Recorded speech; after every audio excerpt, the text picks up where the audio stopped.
शिवोहम शिवोहम शिवोहम।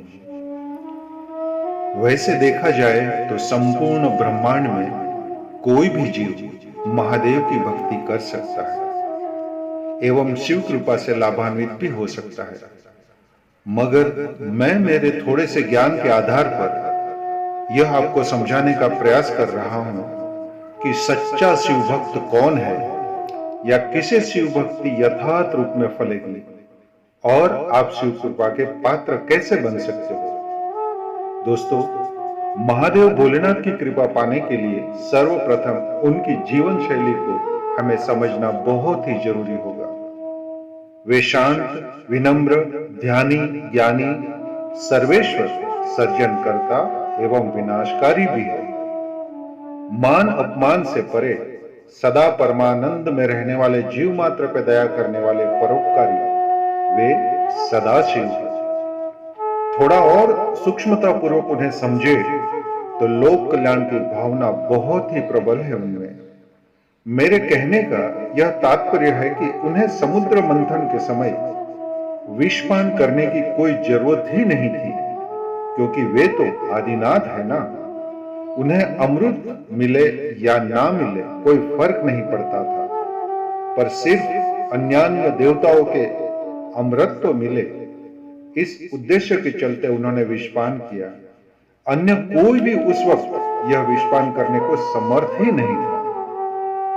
अतः हमें यह समझना बहुत जरूरी रहेगा कि हमारे जीवन में भी जब कभी विषपान अर्थात लोक कल्याण के लिए मान अपमान स्वरूप विषपान का प्याला पीना पड़े तो हमें उसे पी लेना चाहिए। यह बात भोलेनाथ के भक्त ने सदा ही समझते रहनी होगी।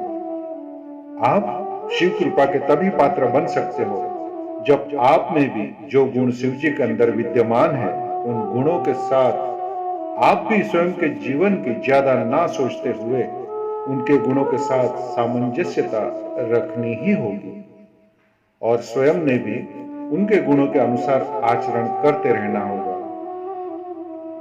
जब कभी यदि दुश्मन भी आपके पास आए तो उन्हें माफ करके सच्चे दोस्त की तरह उसका मार्गदर्शन करना चाहिए, क्योंकि आपने अपनी भलाई नहीं वरन दूसरों की भलाई के बारे में निश्चल भाव सहित आचरण करना चाहिए। आपने छोटी छोटी बात पर अपशब्द या तू मैं पर नहीं आना चाहिए। अपने ज्ञान को धर्ममय रूप से विकास करते रहना होगा। भक्ति के साथ साथ संसार में आपको जो भी कार्यभार प्राप्त हुआ है उसका भी वहन करते रहना होगा, वह भी बिना किसी शिकायत के। आपने सदा ही औरों की जो जरूरतमंद हो उनकी बिना ढोल पीटे सहायता गुप्त रूप से करनी चाहिए। आप जो भी मदद किसी को करो तो वह सिर्फ आपको और परमात्मा भोले बाबा को ही पता होनी चाहिए, अन्य किसी को भी नहीं। तभी आप बाबा के प्रिय पात्र बन सकते हैं। आप नित्य प्रतिदिन मंदिर जाओ या ना जाओ, साधना आराधना करो या ना करो, पर यह सदा याद रखिए कि मैं शिव जी का भक्त हूं, अतः मुझ में उनके गुण विद्यमान है जो मुझे सदा पाप आचरण से दूर रखता है। यह ध्यान बने रहना चाहिए। मैं यदि किसी का भला न कर सकूं तो बुरा भी नहीं करूंगा, इस तरह का भाव रखते हुए सदा शिवोहम का मानसिक जप श्वासों के माध्यम से निरंतर चलते रहना चाहिए। शिव भक्त को सच्ची भक्ति पर बहुत ध्यान देना चाहिए। अपने शरीर में स्थित आज्ञा चक्र में सदा महादेव का ध्यान करते रहना चाहिए। स्वयं के शरीर को ही शिवालय समझ लेना चाहिए। जो कुछ भी आप बोलो उसे शिव जी की स्तुति समझे। कहीं पर भी आते जाते समय शिव जी की प्रदक्षिणा का भाव रखे। पवित्र भोजन ही करे एवं भोजन के समय शिव जी का ही महाप्रसाद चढ़ा रहे हो, ऐसा भाव रखते हुए शांत, विनम्र, ध्यानी, ज्ञानी, परोपकारी, प्रकाशमय, दया सागर, कर्मनिष्ठ बनते हुए जरूरत पड़ने पर माला एवं भाला का भी ज्ञान होना जरूरी रहेगा। तभी आप शिव जी के कृपा पात्र बन सकते हो, अन्यथा आपकी शिव भक्ति एक आडंबर ही मानी जाएगी।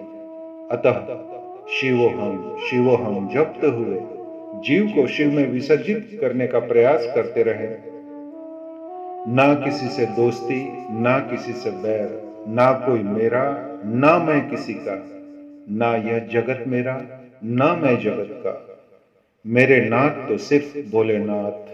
इस तरह का भाव मन में जिस दिन आ जाए ना, उसी दिन आप शिवमय हो जाओगे और बचेगा तो केवल और केवल शिव, शिव और केवल शिव। अहम ब्रह्मास्मि, अहम ब्रह्मास्मि।